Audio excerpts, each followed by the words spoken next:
Hi, this is Scott Garibay, and today we're going to talk about Dungeons and Dragons, and we're going to continue exploring the gate towns. Let's talk about gate towns for Planescape. So Planescape has 3 books. Sigil and the Outlands define Sigil, this incredibly important city, and the gate towns that are around it. There are 16, count them, 16 gate towns around Sigil, right? Sigil. Excuse me, Sigil, right? And today we're going to talk about Bedlam. So Bedlam is, I consider it highly unusual, but I do think it's highly unusual, but it is highly useful. Excuse me. So let's talk about Bedlam and what it is. So first of all, it is the gate to Pandemonium, right? Now, first of all, what is Pandemonium?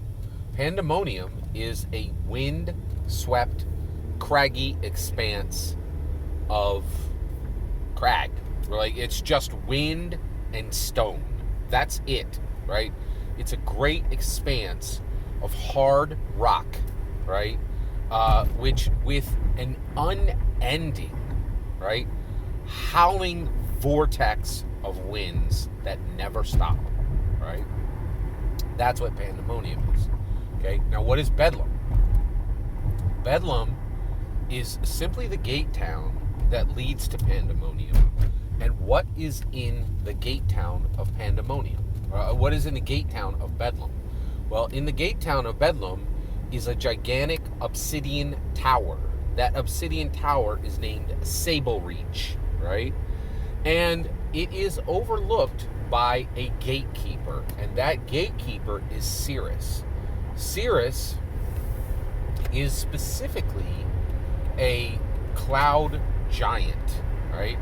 And that gatekeeper, Cirrus the cloud giant, was brought there when Bedlam's last gatekeeper, a wizard by the name of Thackeray, decided to actually cap off, right? To actually cap the winds at Sable Reach, right?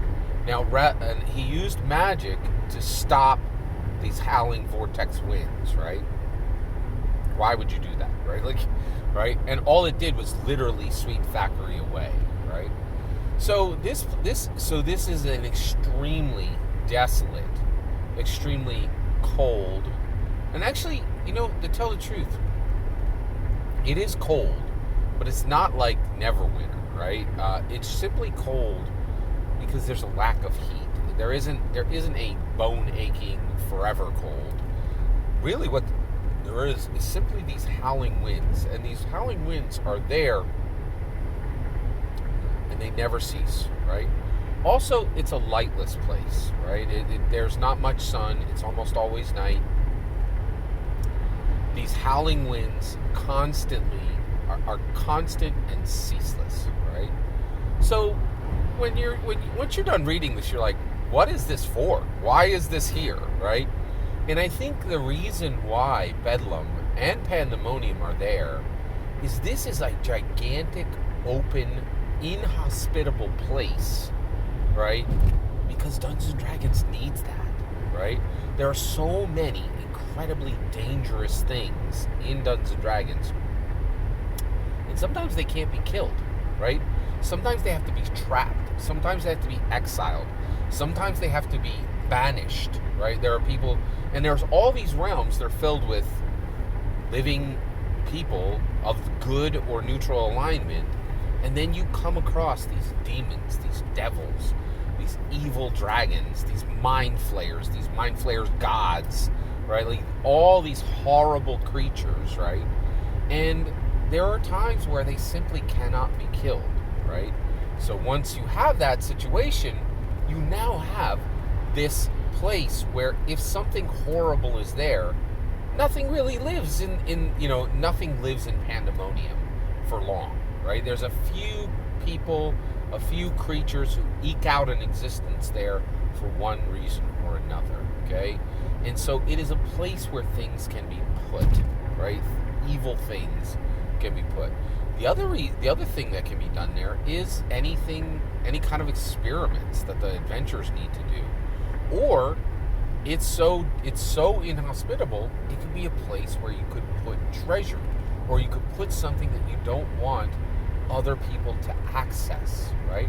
So it is this incredibly inhospitable place where things can be placed, can be put, right? That could be treasure, that could be evil creatures, that could be the adventures themselves for a specific period of time where they need to accomplish something, or where they need to not be around other living beings. So I think Bedlam is an extremely unusual, extremely bleak, and actually, I don't even want to say bleak, right? It's simply inhospitable, right? There's wind, and there is rock, and there is nothing, and there is darkness, and there is nothing else, right? And so it's this wide open space where things can be placed. I think it's extremely interesting. It's extremely unusual, but it's also useful, especially in a collection of realms like Dungeons & Dragons. And I think it's specifically there too. Also, I listed these specific uses. Your player characters are going to get up to shenanigans all the time, right? There might be a time where they need a space like this. Almost like a workbench for huge, very unusual experiments that the player characters might find themselves creating, right? Very, very unusual. Bedlam is extremely an unusual but extremely useful gate town, right? It is the gate to Pandemonium. Its gatekeeper is Cirrus, the cloud giant. And it is really, and this is important to remember, it is a flavor of Dungeons & Dragons. Every single word of that is my humble opinion. What's important is when I get to hear your humble opinion, you get in the comments and send your traffic. Please consider liking and subscribing, and have a wonderful millennium.